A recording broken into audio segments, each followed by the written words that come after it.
Death, funerals, and losing a loved one is not something anyone wants to have to think about, especially when you're about to move with your family to the other side of the world, away from the people you love the most. For the sake of a really horrible conversation or an awkward conversation, it would make it so much easier, wouldn't it? Yeah, absolutely. And I don't think it needs to be an awkward conversation. What's the thing? The only two certain things are in life are death and taxes. Like, it's going to happen. Nobody lives forever. You hope that you live till you're in your 90s or whatever it is, and you're fit and healthy, and you die in your sleep. Unfortunately, that's not the case for the vast majority of people. And certainly my dad, the only thing that he had written down. In this week's episode, we're going to have a very open, frank, and to be honest, much needed conversation about what it's like when you are living on the other side of the world and someone you love dearly passes away. So let's jump on in and talk to the lovely Stevie.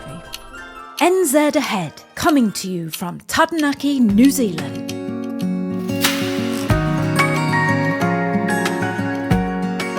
Stevie, welcome back to the podcast. Good afternoon, how are you? I'm good. So thrilled to have you back with me. I love it when we get to chat for the second time, especially since, how long is it ago since I did the first podcast with you? Probably a year, maybe? Right, okay. Won't be far off a year, I don't think. Yeah, just that time just goes so quickly. No, you're telling me.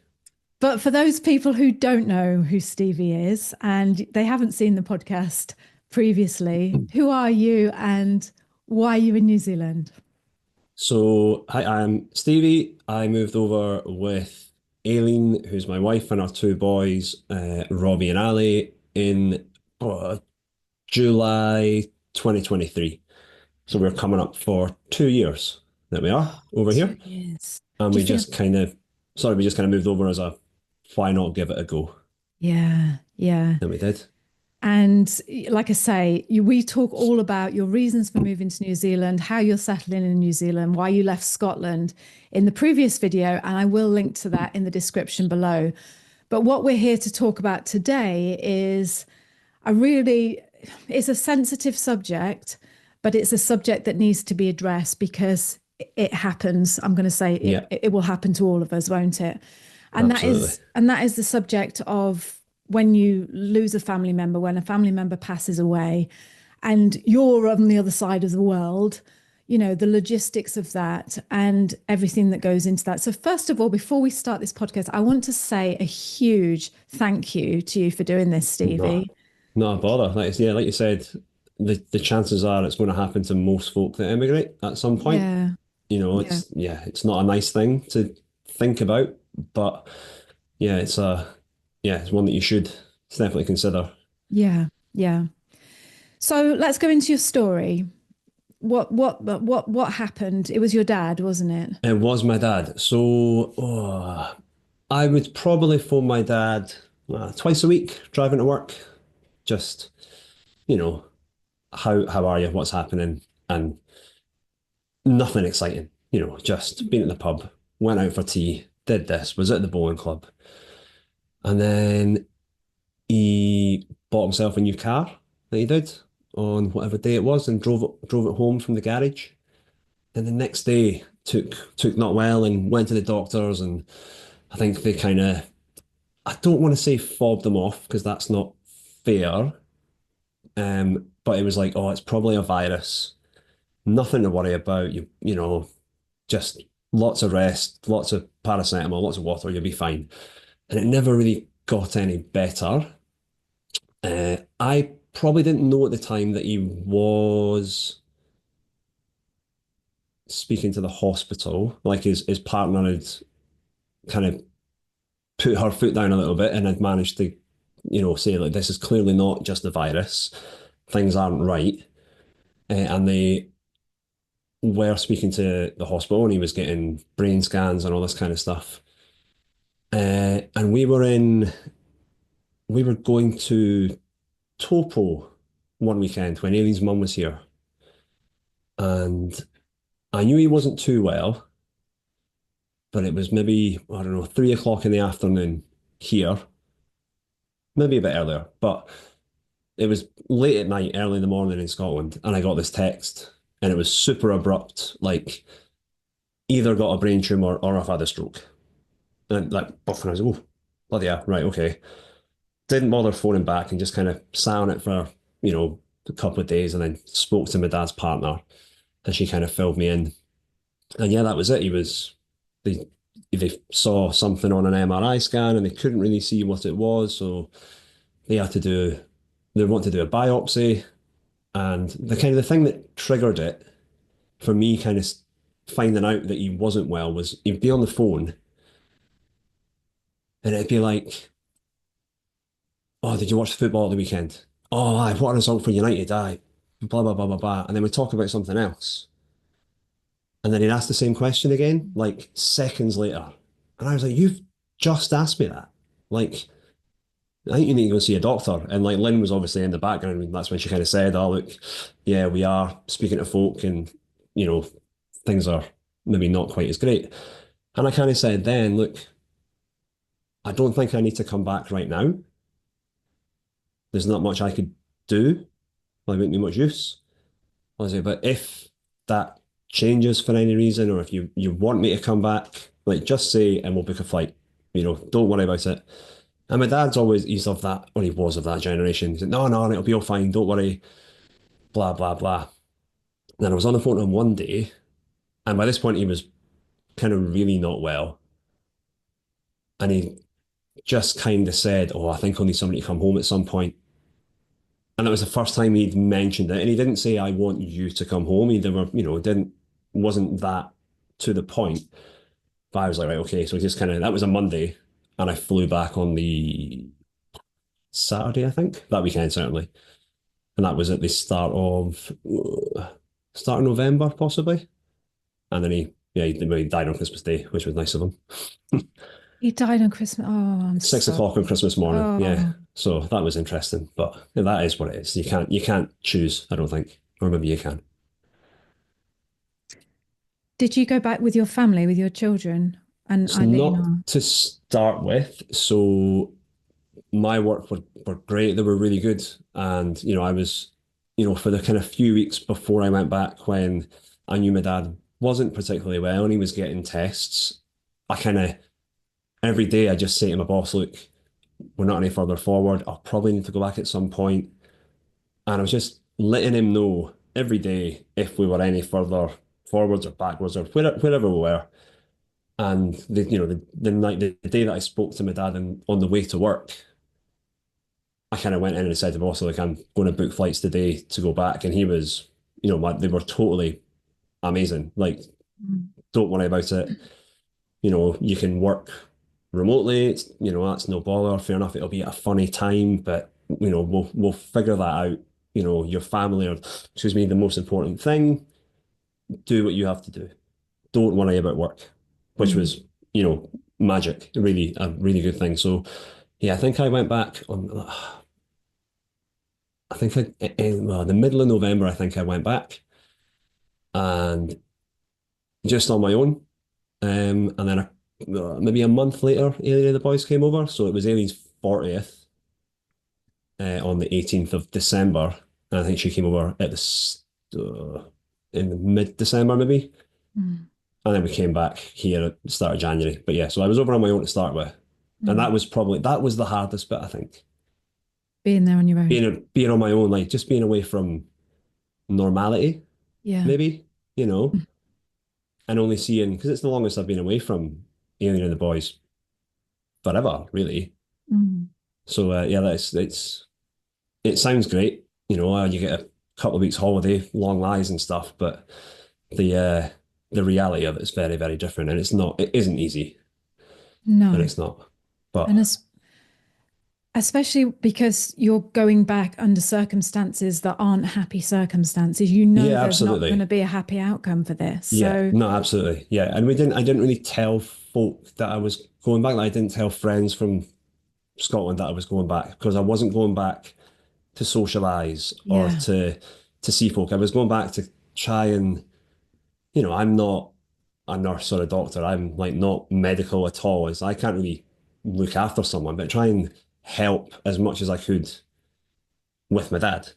Yeah. Not to, and don't like, we managed to do a couple of things. Like we did manage to get away for Aileen's birthday for a night, which was great. And I kind of went to, the town that I'm from is a really small town. So if somebody sees you, everyone knows you're there, so folk did know I was there eventually. And I saw a couple of friends, but not, we didn't have any big nights out or anything, nothing really fun.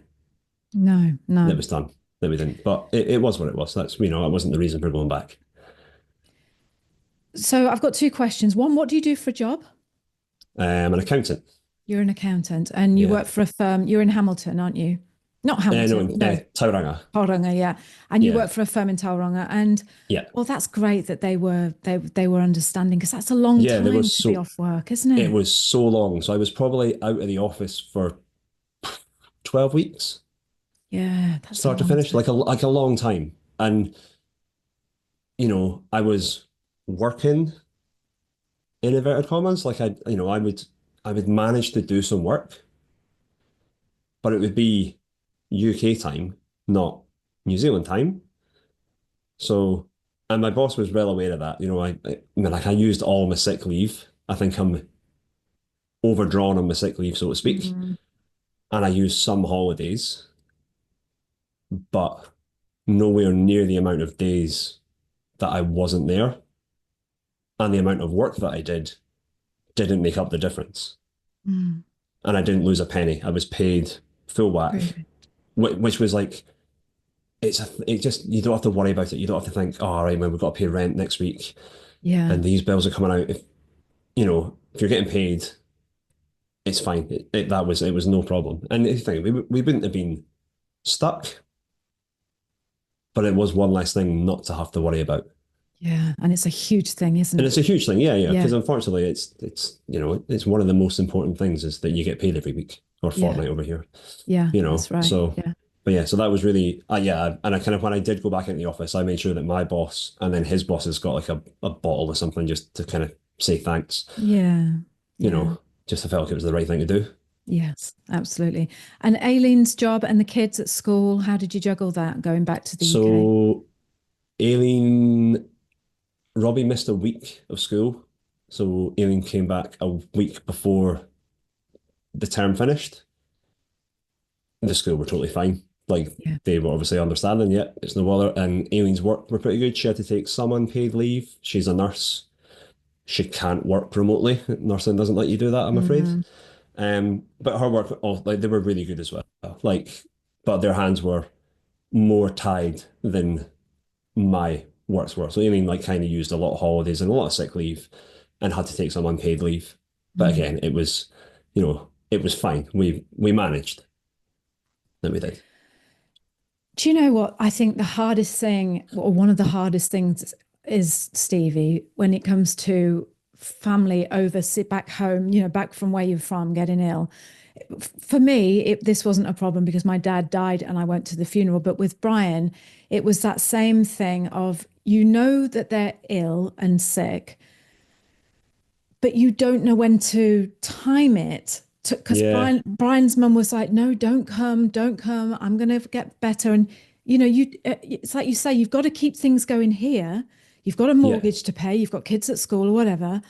Yeah. And it's knowing when do you go? And, it's awful. Yeah, I mean, I don't think that there's not a right answer.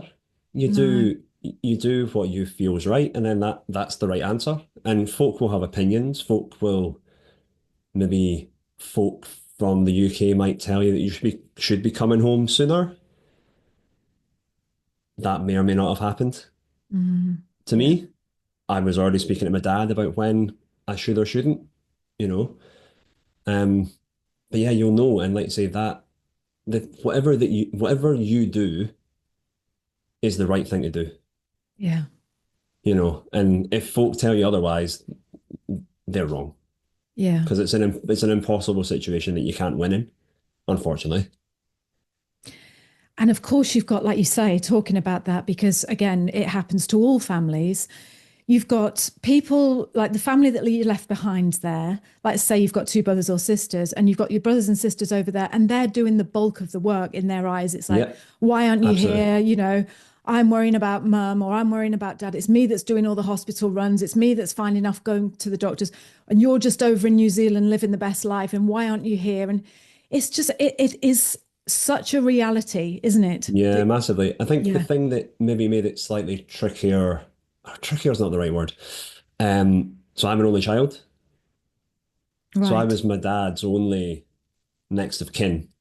Okay. My mum passed away 2014, so it was my dad's partner who was doing running them to the hospital, Yeah. looking at, they were together for a long time, but they didn't live together.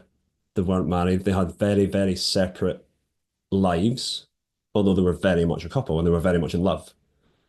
Mm. So when I've said to Lynn numerous times that I'm so grateful that she was there and that she did all the things that she did because it meant that I didn't have to go back as soon. Mm. And my dad wasn't relying on friends to do stuff or, you know, there was no, it was just easy. It wasn't easy for Lynn, but, you know, it was just that was it's what you do when your partner Yeah. gets ill. You do these things. It's, Yeah. you don't do it because for gratitude, you don't do it for any other reason than it's what you do, Mm. you know? And but yeah, so yeah, I'm super, super grateful that they were a couple and that she was there. And it saved me again, that's not it's finding the No, right I thing to know. say. Yeah, I know, It didn't darling. I save me know. going back, but it meant I Yeah. didn't have to go back Yeah. as soon. Yeah. And I think I probably went back at about the right time. By Yeah. the time I got back, my dad was very, very ill. And I think 2 weeks, 2 or 3 weeks after I got back, he was kind of told, like, yeah, there's nothing, chemo Mm. won't do anything, can't get radiotherapy. And I think even by that point, I don't know if he had the capacity to understand what was going on. Mm. Maybe he did, maybe he didn't. So he had like a really aggressive type of blood cancer that was just in his brain. And if you met him, it was like he had dementia. Yeah.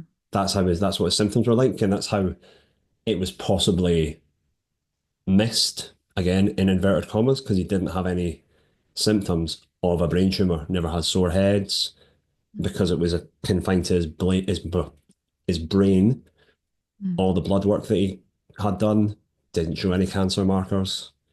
So it wasn't until they actually did an MRI and then did a biopsy, they were like, "Yeah, this is what it is," and unfortunately, you're toast. Oh, That was a it's quote. That was great. my dad's words, not mine, so I can say it. Did he have your sense of humor? I think mine's is better. Is But it? he was all right. He was an interesting character. We Oh, didn't have the closest relationship. I think we said the last time we spoke, which made it quite easy for us to move here. From my point of view, Aileen and her mum and her family are probably way closer than I was with my dad. So it was much more of a harder decision for Aileen to make to come here, leaving her family, than it was maybe for me, which is possibly a bit unfair. Of course you still miss them, but yeah, Aileen was yeah. much closer with her Is a family. is a are Alien's family still back in Scotland? Yep, yeah. So her mum, uh, her mum moved around the corner from where we bought a house to be kind of near us, and then we moved over here. But she's still got two brothers that our mum's in the middle of both of them. One lives down in Edinburgh, and one lives in North Berwick. So Ian's mum's kind of right in the middle, Yeah. and It's she's been always over twice, and she's coming over again in June. Oh, I that's think. good. Yeah, so she That's comes over good. all the time, which is great. I don't know if you can answer this because it's Aileen's question, but did you find that when you went back to the UK and your dad had died, did you find it or did Aileen find it harder to then think, oh God, because all of a sudden when someone dies, especially your parents, everything becomes really super heightened and precious, doesn't it? And you just think, is this the Yeah, last time I'm going to see you? And I was don't she? know. No, well, if she was, she'd never said to me that she was. Right. And our mum's whatever age she is, and she's relatively fit and healthy for a grandma. You Yeah. know, she's probably got high blood pressure and a few other wee things, but nothing out of the ordinary, nothing that you would worry about. So there's no reason for Aileen to worry any more than normal about her mum. Mm. Because you don't know what's happening to, like, you might get hit by a bus tomorrow. You know, and like, my dad did ask the doctor when, excuse me, he was told what he had. And he's like, oh, what did I do? And the doctor was like, nothing. It's bad luck, pure bad luck. It's not like, you smoked 40 fags a day for 40 years and you've got lung cancer. And you think, well, the odds were never in your favor. It was just one of those things, you know, and that is what it is. And you can't, if you lived your life worrying about stuff like that all the time, you would never leave your house. Mm. So, but yeah, I would say that Aileen, since we've come back here, has probably felt more settled here than she did previously. Right. I think being back in the UK, even with it being over Christmas and things like that, made her realise that she's really not missing much. We're not missing all these massive life events of folk. People in the UK are doing exactly what we're doing, just at the other side of the world. They're just living their life. Mm. So I think Aileen certainly feels less homesick than she did before we went back and came back over here. Oh, that's good. Which is, That's yeah, good. I mean, I felt set, I felt really settled since we kind of came over, really. Aileen probably not as much, Mm. but I'd say now she feels much more settled. Like, we're thinking seriously now about buying a house over here.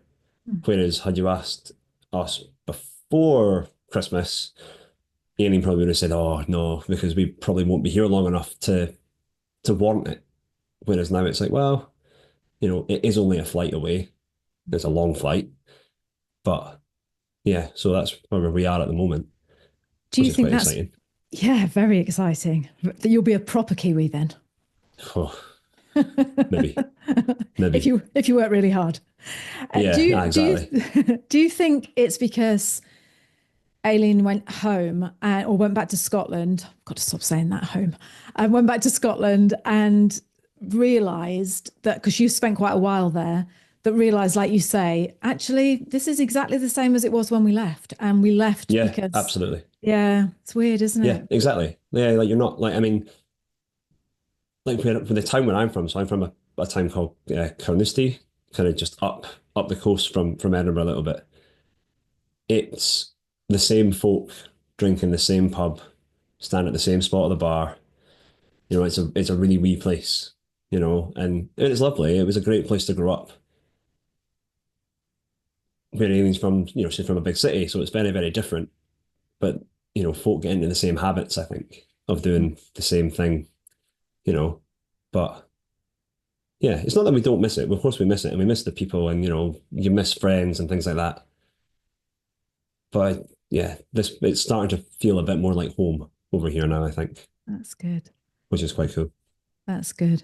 Sorry if you can hear slamming in the background. My daughter's slamming all the doors. It's a windy day here, and so did you ever have any conversations with? I think I'm guessing the answer to this, but did you have any conversations with your dad before you left for New Zealand, or I mean, Aileen's mum sounds as if you wouldn't, she's fit and well, but were there any conversations that you had, like, look, if anything happens, if you fall ill or if you're worst comes to worst, you need me to come home, then I will. Did you have those conversations beforehand, or is that something that you just, No, no? no, we didn't. And yeah, I mean, hindsight's a wonderful thing. We probably should have, and it's probably a conversation that Aileen and I should have with her mum and her brothers, Mm-hmm. because she's got a bigger family than I had.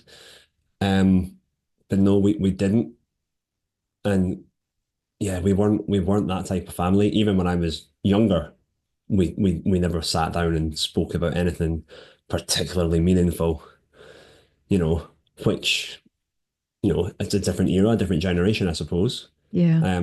But yeah, I mean, I think the outcome of it would have been the same. I think I probably would have went home or back to Scotland at the same time. When while I was speaking to my dad, he was able to say that, nah, you don't need to come back yet. And Lynn, his partner, was also, she was really great and said, I'm managing just now, but if I feel like I'm not, I'll let you know. And I was like, yeah, Oh, that's I was like, just do, like, don't worry, yeah. don't try and second guess it. If you feel like I need to come back for anything, just say, and we'll book a flight. And it is what it is. Which was Mm. and that was, yeah, like, that was really good of Lynn to Yeah. to be that honest with me. Do you know, Stevie, we were the same in our family. When my mum died, well, I was totally unprepared for it. And it was just, it made me more aware, but still, I don't know. I would like to think that I would be one of these parents that would be like, sit my kids down and say, right, okay, if this, when I die or when your dad dies, this is what we want. If we go together, Yeah. this is what we want. And and I know people who do that. You talk to people and they're, oh yeah, we've got all our afterlife plan and it's all planned out. Yeah. And you think, like, for the sake of a really horrible conversation or an awkward conversation, it would make it so much easier, wouldn't it? Yeah, Just, absolutely. And I don't think it needs to be an awkward conversation. Like, oh, it's one of those things that, it's like, what's the thing? Like, the only two certain things are life are death and taxes. yeah, Like, it's going to happen. Nobody lives forever. no, You hope that you live till you're in your 90s or whatever it is, and you're fit and healthy, and you die in your sleep. Unfortunately, that's not the case for the vast majority of people. mm, And certainly my dad, the only thing that he had written down, two things he wanted done. He wanted to be cremated, and he wanted his ashes to go where my mum's ashes were. mm, Didn't have anything else. Like, no funeral plans, no, didn't say if he wanted it to be like in a church or whatever. So that was kind of all mm, left to me to do, and that was fine. That was, it was easy enough to plan a funeral. You just got to do it. But yeah, so that's the only thing that he had written down. Other than mm, that, there wasn't a great deal to go on. That there wasn't. But yeah, it's mm. certainly a thing that, yeah, you should, yeah, definitely think about trying to do it. Let's say it's not going to be a fun conversation to have, but it doesn't have to be all doom and gloom. Like, you know, just, yeah, if these things happen, this is what I want you to do. Yeah. If you've got it, if people know, then people can do what you want, Mm. I suppose.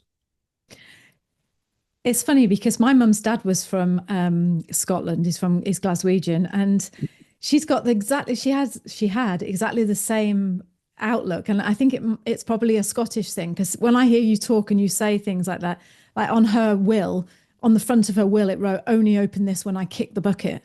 And it's like that was her sense of humor. And when I talk to you, I can feel that Scottish, that Yeah, I just mean, that.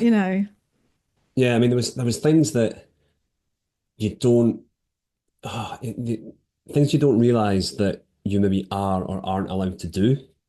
Mm, So when it became clear that my dad was going to pass away, I knew his will was with a lawyer. Not that my dad was well off enough to have his own lawyer, but he was a fireman for 30 years, and as part of the fire brigades union, they must have recommended that all their wills and affairs were looked after by this lawyer in Glasgow. So one of the things that I did when I went back was get his partner added to his power of attorney so that she could speak to doctors. Because when I first went back, sorry, I'm kind of jumping about a little bit. no. When I obviously I just booked a ticket there, and when we first went back, I kind of thought, oh, maybe only be there for 2 or 3 weeks, get the lie of the land. We'll come back, and then we'll go back to Scotland when we really have to. So one of the first things I did was like kind of speak to Lynn and say, look, I think it's worth you getting put onto my dad's power of attorney so that you can speak to doctors. Because at the moment, I have absolutely no issue with you speaking to doctors and getting told test results. But legally, you probably shouldn't because you're not married. Like legally, you are just two separate people. So we got that done, which was, it was fine. It was dead easy to do, no bother at all. And then after it maybe turned out that, well, maybe I'll be here a little bit longer. I won't be coming back to New Zealand straight away. I went to the lawyer to ask if I could see his will. And I was like, not for any sinister reason, but just so that we can have an idea of what we're going to have to do. Yeah. Because it's like, I can, like, my gut was like, his will not have changed from when he wrote it. I'll be the beneficiary, I'll be the executor. But if I'm not, it would have been handy to know. So there's even things like that. Now, I was the beneficiary and I was the executor, which meant that I could, only me could legally close bank accounts and electricity accounts and all this, deal with all these things. But it could have been myself and Lynn. And if we'd known that earlier, we maybe could have had a bit of a plan put in place. So it's things like that. You think, oh, let folk know what's in your will or have a copy of your will in your house so that people can see it. Because I wasn't allowed to see his will because it was still his will. Right. So I asked the lawyer and they were like, the person that I spoke to was going to let me see it. And then somebody else kind of came down the stairs and was like, oh, I'm really sorry, you're not allowed to see it because he's not dead. And I was like, oh yeah, I know, but like, it's just so I can see what it says and if there's anything in it that we need to be aware of. And he was like, no, as long as he's alive, it is his will. Only after he dies can the executor, whoever that may be, see it. Right. So they couldn't even confirm then if it would be me that would have to deal with stuff. And it's like little things like that, I mean, rightly or wrongly, we started doing stuff anyway because we knew it wasn't going to have changed. Mm. But maybe it had, So little things like that, I think, maybe keep a copy of your will in your house and let folk know where it is so they can have a look at it and so that they'll know who has the obligation of sorting out your affairs. Yeah. But like I say, like, I mean, my dad was never going to have changed his because 6 months ago, he was fit and healthy. He had no reason to do it. How old was he, Stevie? 72. He was 72 on the 25th of November. Oh. So 72 in a month on the button that he was. Not old. No. Not old. Not old. Same age as my mum, actually. My mum was 72 and it's not old. Yeah. It's this is and again, I feel uncomfortable talking about this because I'm always scared that I'm going to upset someone by saying the wrong thing, but I'm just going to say it. The thing when you are like living on the other side of the world and someone gets ill, like I say, it's that timing, which even saying that sounds so mercenary, doesn't it? It's like, well, how long have you got? Shall I book the flight now? Yeah. Because if you had gone over and your job hadn't been so understanding, and you weren't in the position to be able to stay there for what you stayed there for almost 2 months, over 6 weeks you stayed there? But 12 weeks. Oh, 12 weeks. Yeah, about that, yeah. Wow. You think it's this horrible guilt thing of like, well, when do I, like, imagine if you'd have gone over there and someone had said, well, your dad's probably going to be alive till March. Then you have that thing of thinking, well, what do I do?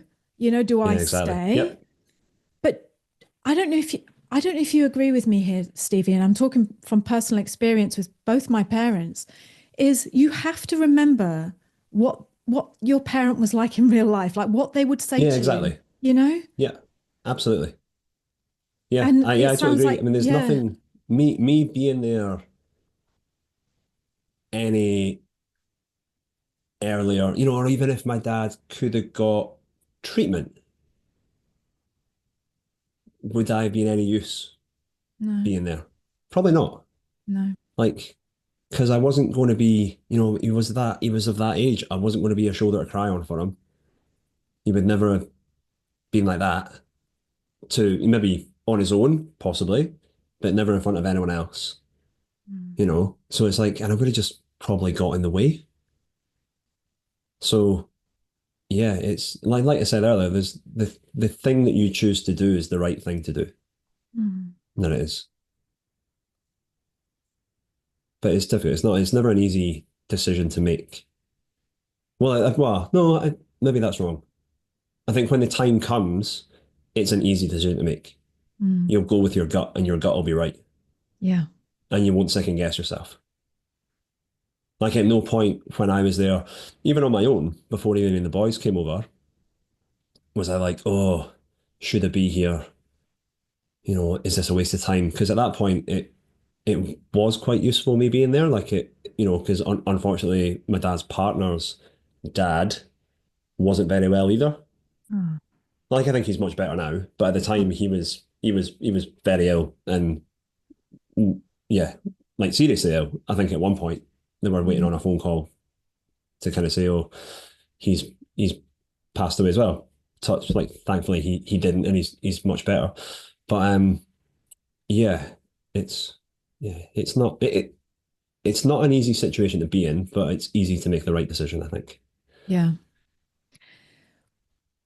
I mean, you don't have to comment on this if you don't want to, but what would you say about, because this is the other, talking to other people like people who have come over to New Zealand or anywhere in the world really, they say that when they like go back, and luckily this didn't happen to me with my dad because I wasn't that involved in the family beforehand, but they say when you go back, as well as dealing with the death or the illness, the serious illness of your family that's ill, you then have to deal with the guilt of, like we said earlier, like you're not doing enough. Why are you never here? It's just some of the things that people say are so cutting and cruel, like it's because of you moving away broke their heart and that's why they're ill. Like, that's why they died and that's why they got... No, there was never any of that. Like, thankfully, there were a couple of comments here and there from people that were wrong. I won't go into that because I don't want to waste my breath on it. But generally, yeah. So unfortunately, the family that I'm closest to were my mum's side of the family, right? Who I still speak to. Like I spoke to my uncle Alistair this morning. Like I phone him, once a week. He's just become a granddad for the first time, so he's super excited. And whereas my dad's sister and that, I hadn't spoken to at all since before we left. Right. And I probably won't speak to again. I would very much doubt. And that is what it is. That's but yeah, thankfully there was none of that sort of chat about, no trying to make me feel guilty for coming over. Again, privately though, maybe those conversations were had, but never towards us. And like that's hearsay. If they're had and I don't know about it, then fine. I don't care. And as well with Aileen's mum has never once said, well, she says that she misses us, of course she does, but she's never once said that I wish you hadn't gone or I wish you were closer, or which is really good. Even if she might think it, she's never said that to us. That's true love, that, isn't it? It really is. Yeah, absolutely. True love for a daughter and a family. Because I think as well, when you do move away, you are being selfish. Like you're doing it for you. You're not doing it for anybody else. You know that you're upsetting folk. Maybe not, making them angry that you're doing it, but making them like actually upset. Like, oh, you can't just pop round for a cup of tea, or I can't just, see you whenever I want. But you still move because you think it's the right thing to do. And like I say, it is the right thing to do. It is. It is, absolutely. Yeah. And before we leave this subject, I think it's I think it's important just to reiterate what we just said earlier is when you have got, because there's a lot of noise and people's opinions and, you know, some more than others in different families. But when you have all that, especially when you come back and you're stepping back into an old life that you left behind and all you're thinking is, oh God, just let me just get back to New Zealand, please. Let me just get back to my life that I've just spent the last how many years building. But I think it's super important to remember your relationship with your mum and dad. That was it. That's all that matters, you know? Yeah, absolutely. I mean, matter what they say, it doesn't. That's them and their problems. This, you know what your mum and dad would have said. I mean, I was ready to come home, New Zealand home, a month before my dad died.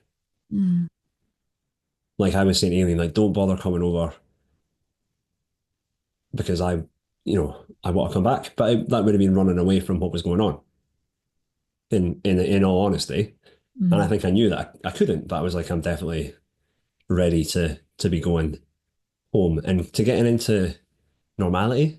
I think, we flew home 2 days after his funeral. Right. Like we had to have a conversation with Lynn, so my dad's partner, and his sister. So thankfully, I don't know if thankfully is the right word, but the funeral director that we used was a friend from school. Before, like when it was kind of imminent that he was dying, I kind of spoke to him and said, look, what's the wait at the crematorium like at the moment? Because if it's a month, I can't wait a month to have a funeral and then come home. Like my work have been super understanding, but I think even if I was my boss, I'd be like, well, that's taking the mick a little bit now. So we had to have a conversation about the possibility of having a funeral, quote unquote, but him not being cremated then. Right. And then potentially, and that's what I said to my mate, I was like, don't tell me when it's going to happen because I don't want, I at this point, I was being super selfish and I was like, if I can't be there, nobody can be there. And I was like, that might really, really piss some people off. And I did have conversations with my auntie and Lynn, my dad's partner, and surprisingly, I thought they would both be a bit negative towards it and be like, "Oh no, you can't do that." They were both okay with that. We're going to have we're going to have a funeral. You're just not going to have the cremation at that point. But thankfully, we didn't have to wait. Like the queue at the crematorium was like a week. It was fine. Right. So we didn't, but that was like a conversation that was probably one of the toughest conversations we had to have was that kind of discussion. Yeah. Because my dad didn't have a funeral plan. We didn't know what he wanted. So, but yeah, well, like I say, thankfully we dodged that bullet and we managed to have a proper funeral when he was there and everyone else was there, which was nice. It was nice. Like it was, I don't think I mean, I don't want this is almost turning into a bit of a therapy session. I don't think it really feels real. Amy and I were talking this morning that he's dead because we've just come back to normal life. And I think it would have been made 10 times worse had we not been able to have a proper funeral. Because that is kind of, having a funeral is the end of it and it's what you do to move on. And I think having a funeral, you need a coffin and you need to be able to see it to either go into the ground or whatever happens at a crematorium type of thing. So I think had we not been able to have a funeral, it would have been it would have been a much more difficult feeling, I think, at the moment. But we managed to have one, which was good, I suppose. Made it easier to close the chapter. Yeah. So to speak. Yeah, two things there I just want to mention because the same thing. My dad died. I booked the flight to go back to the UK. I booked a three week 3-week return flight. I thought, or no, actually, I booked a month. I think I don't know, 3 or 4 weeks. And I spoke to my dad's cousin, and she said he won't be cremated for 6 weeks or 5 weeks. Yeah. You're gonna have to change your flight. And I said, well, I can't. I didn't get any insurance. I've booked it. And so she did the same. She went to the crematorium and said, look, he's got his family coming from New Zealand. Can you bring it forward? And they did. But something, Yeah. you don't even think about that. It's not something Things that like that, would yeah. no, I didn't know there was a it would not have wait. popped into my head. No, Yeah, I wouldn't. Yeah, you would never consider it no, you until wouldn't. you have to consider it, and you think, all right, hang on a minute. Yeah, there's going to have to be some real decisions made here that, yeah, might really upset some folk. Yeah. You have to be a real grown up, don't you, when your parents die? It's a Aye, it's shite. shitter. It is shite. It really is. 'Cause it's like, where's my mum and dad to sort this out? That's what they normally exactly. do, you know? Yeah, and it's I'm going to sound like a spoiled little brat here. It's great that it's only me because there's no to and froing about what to do with stuff. Yeah. There's no conversations to be had with what's going to be done with my mum and dad's house, with all the stuff that was in the house, with anything. What I say goes, Mm. and that's it, which makes it very, very easy. But at the same time, it then means that it's me that's got to do it all. Mm. And if I'm being honest, it's not that hard.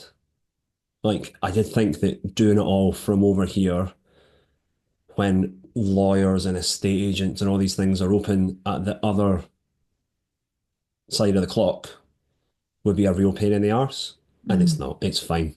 You just email and they email back you and you wake up to an email. Like it's dead easy. Or Okay. in my experience, certainly, it's been Yeah. very easy. Yeah. By the But way, it has. you don't sound like a spoiled brat. You just sound like a grown up Well, Stevie. stuff that. Yeah. 40 in a month, so it's proper old. We don't want to be grown up. Oh, telling me. Um, Oh, do you know, it's a conversation, this. I love this conversation because it's nothing like I've ever talked about before, ever in my life. Because Yeah, you just don't, it's going to come, but you don't know what it entails. I think that's the hard bit. And that's it. You always make excuses not to have these conversations. you Like, do. I can guarantee that Aileen's probably not had conversations with her mum, despite having just gone through this, Yeah. with what her mum would want to happen, or with what her mum would want her to do. Because I mean, Aileen would jump on a flight straight away. And Mm. there's absolutely no doubts about it. And even if Grandma said, "Oh, you don't have to worry about doing that," Aileen would still do it. Mm. So maybe the conversation doesn't need to be had. But you know, yeah, it's a funny one. I think like you said earlier, it doesn't have to be awkward. To me, I don't know. I'm the same as you. We weren't brought up as kids. We didn't have these big in-depth conversations. No, we So definitely didn't. no. And so it just feels wrong to go to your parents and say, right, okay, can we just talk about, your afterlife plan, or what do you I Yeah, just oh no, I couldn't do like it. And even as an adult. So when my mum died, my mum and dad hid so much from me. And I was an adult. I mean, I was a young adult. I was only 28 or something. Is that a young adult? I don't know. yeah, young adult, yeah. Relatively young, Yeah, you know. yeah. And I think we went up to visit one weekend, and Aileen was like, "Oh, I think you better phone your boss to say that you won't be in on Monday." And I was like, "Oh, how come?" And he was like, "I think you better phone your boss to say you won't be in on Monday." And I was like, "Ah, nah, really?" And yeah, like, she was right. Within a couple of days, my mum had passed away. Mm, And I had no idea that my mum was that. I mean, I knew she was ill, yeah. and I knew she was palliative, but I didn't know she was that ill, you Mm, know? So even then, my mum and dad, we didn't have that type of conversation, mm. you know,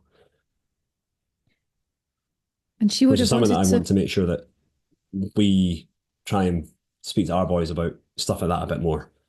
Like Robbie wanted to go to my dad's funeral. And we were like, absolutely. Of course you can. And then because Robbie wanted to go, so Robbie is 8, Ali's 4, Ali wanted to go. I was like, oh, 4-year-old at a funeral, is that a good idea? Of course it is. Like, what's he going to do? I mean, he did say in the limo thing on the way up, said, can I sit on Grandad's coffin? I'm like, well, probably not. Yeah. You know, even though Grandad would have probably liked that, yeah. Aye, it'll get a laugh, but yeah, probably not the thing to do, you know. But, you know, and I'm sure that split opinion as well when they were there. But they asked if they could go, and I was like, yeah, of course you can go. Like, why shouldn't you? You these things happen, like people die. You know, and we speak about my mum. Robbie's aware that, you know, he never met his granny. We speak about her, he knows who she is. You know, we don't go into details about how ill she was or what illness she had. That's not important. But, you know, he's got a decent grasp of mortality, I think, for an 8-year-old. Whether that's right or wrong, I don't know, but it's the way that we are. And I think I'd rather we spoke to him about things like that from now than we didn't. You know, because I'd rather, like, because looking back, I wish my mum and dad had. Yeah. Even when they were ill, and even as an adult, you know, I wish we'd spoken about it more. Yeah. You know, so it's maybe just learning from our mistakes. Yeah, absolutely. You know? Not that my mum and dad were wrong. Like, they just chose to do it differently than I would. Yeah. You know, again, there's no right or wrong. What you do is right. And I'm doing it differently, I think.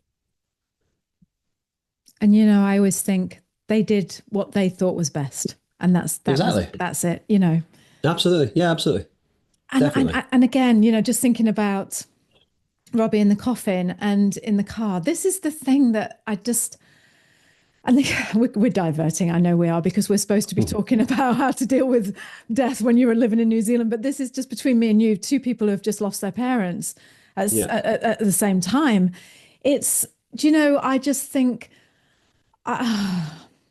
again, knowing my mum and knowing my dad, and I know for a fact let's talk about my mum, because, you know, I know what she would have wanted. She would have had the music full up blast. She would have had everyone getting drunk. She would have had this. She'd have had, you know, she was so staunch, my mum. She was so not like everyone cry. She would have gone mad if she'd known that.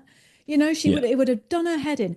But for some reason, and I'm talking personally here, I'm not judging people, I'm talking about myself. When people pass, you don't honor that. I don't know. You don't be like, oh, sod it, everyone. Like, you know, just do what you want and do what my mum would have wanted. You feel this sense of like obliging, of like doing what you should. Like, someone said to me at my mum's funeral, I won't say who it was, but someone said to me, you're doing this all wrong. This is all wrong what you've done. And I thought afterwards, and at the time I was like, oh, really? Oh, I'm sorry I didn't. No, do you know what? I did what my mum would have wanted. But and that's what I'm trying to get back to, is you've got to cut out the noise from around the outside, especially when you're coming from the other side of the world, because you're putting yourself into someone else's life. This is not your normal life anymore. Exactly. And having that added extra, Stevie, from other people, you know, you have got to just stay really strong and think, no, this is what they would have wanted. This is who I'm going to be true to their wishes, you know. Yeah. I mean, I think, so at my dad's funeral, so like I say, my dad had no funeral plans. You know, he wasn't religious, so he wasn't going to be in a church. So we did it in the crematorium, and I know the guy that married Alien and I relatively well. So I was like, and he's great. Tim starts talking, everyone looks at him. He's the person to do weddings and funerals because he's class. So I asked him to do it. And it was a humanist service. So the way Tim works it is that you kind of write your own service. He was like, go and get 4 or 5 people to write a little story about your dad. And I'll just, if they want to stand up and read it out, they can read it out. If not, I'll do it. And he's like, you do the same. And so we were in Tim's house having a brew, kind of discussing stuff. And I was like, my dad and I didn't have like the perfect relationship, you know. There was definitely 2 two sides to it, two chapters to it. There was from when I was born to when my mum died, and from when my mum died to now, and it got much harder. And I was like, you think I could say that? He's like, yeah, absolutely. And I know, no, I didn't badmouth my dad at all. I simply said that it wasn't the perfect relationship. I loved him dearly. I was super proud of him, but it wasn't perfect. After my dad's, so at the wake, I don't know if you have a wake in England, when everyone goes back for a pint and a cup of tea. Yeah, definitely. Yeah, yeah. So someone that I had no idea who they were came up to me and said, I think that was great what you said. I mean, I didn't say it, I wrote it down. And rightly so. Like, you didn't badmouth them. You acknowledged that it wasn't easy. But I know that other folk have taken a massive grievance against that. That they have. So I think I would say, again, do what's right for you. Yeah. Because I'm quite miserable when it comes down to it. Like, I don't believe that my dad knew what was getting said at his funeral because he wasn't there. There was a body there, but I don't believe that he knew, which makes it maybe a bit easier to get on with things. Yeah. And if other folk have different beliefs, that's totally cool. I would never tell somebody that they're wrong, but that's my belief. Mm. So I don't think I upset him by saying what I said. And maybe other folk have a slightly different opinion and maybe think that it would have upset him. It's like, well, you can't have it all. You can't win.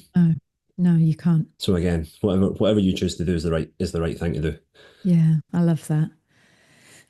And I just want to touch on, before we go, I just want to touch on what you said earlier. You said about you'd come back to New Zealand, and it almost feels like it wasn't real. Like, like they're still alive. And I can totally relate to that. Yeah. And I think that's something that we'll just talk about that for a minute, because that is something that you've got to be also aware of when you come back to your own country, come back to New Zealand. I think, is it because we don't see them every day? We're not. I think so. Yeah. Yeah. I mean, even when my mum died, like 11 years ago, when we went to my dad's house, you'd still go in expecting her to see her. Mm. And you'd have to go, oh, of course, right, wait a minute, no, of course. Like, not that you forget. I don't know. Yeah, it's weird. But yeah, certainly I think being over here, if I'm being brutally honest, I've probably not really dealt with it at all yet. I have spoken to someone about it and about what's happened and things, and I should maybe check in with them again. Mm. But yeah, because you just get back into life because you're so far away. It's easy to do that. You're not in the same town. You're not going past the house every day. You're not seeing his friends every day and things like that, But yeah, it's definitely something that I would, when the time does come for this to happen, like hopefully, it doesn't for a long time. Yeah. Yeah, be aware that it kind of feels like like a bit of a dream, like almost like did it really happen? Mm. Definitely did. But I think, because you're not there, it's much easier to put it to the back of your mind, which is probably not the best thing to do. No. And it's not. No. But and I we'll don't. Get there. Yeah, exactly. And I don't know what the best. You just do what the best you can, don't you? I don't know absolutely. because people say, oh, keep talking about it and, keep it. And then other people, oh, I don't know. It's a very, very, very personal thing, but I can really, of course it is. Really relate to you when you say that, because it is, it's just it's such a shock. And then you think, oh, did that really happen? Did I really go back to the UK and do all that? Like, I bet you're the same as me. You look at pictures and you're like, oh my God, when did I go back? Oh God, that was my dad's funeral. I don't know. It's just like, oh, it's tough. It's funny. It is. Yeah. It's really it really tough. is. Yeah. And like I say, I really, really appreciate you talking about this. From a selfish point of view, it's been great talking to you about it. Thank you. I feel like no worries, stop. Yeah, I feel like I've had a therapy session. And because again, this thing needs to be talked about. We need to discuss it, It's not something that's not going to happen, and it's not something that you can just brush under. But is there anything that I haven't asked you or we haven't talked about that you think, oh, I really think people should be aware of that, or I wish I'd said that? No, not yet. I don't think so. I mean, I would say that the friends that we made over here through like you guys, most of our friends over here are probably folk that are part of the Ends of the Head group. Mm. We've made a few friends through parents, have all been super supportive, and everyone's asked questions. How are you doing? No one's been afraid to ask. That's one thing I always think when things that really annoy me when folk die is when people say I'm sorry to hear or I'm so sorry that you think, why are you sorry? You didn't do anything. Oh, maybe you said that to me and I thought, oh God, what else can I say? I never know what to say. So what do you say then if you don't say I'm sorry? Shite news about. Just acknowledge it. All right, I mean, it's not. I mean, I know that. like folk aren't going to like. I know folk aren't saying that they are sorry because like I know that, but like when after my mum died, it really started annoying me. I was like, why are you saying sorry? Yeah. Find a different thing to say. Like, thanks for acknowledging it, but don't say sorry. You didn't do anything.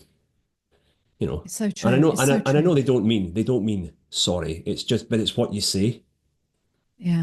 But whenever someone that I know like loses a relative or whatever it is, I make sure that I don't start the text message or the conversation with I'm sorry.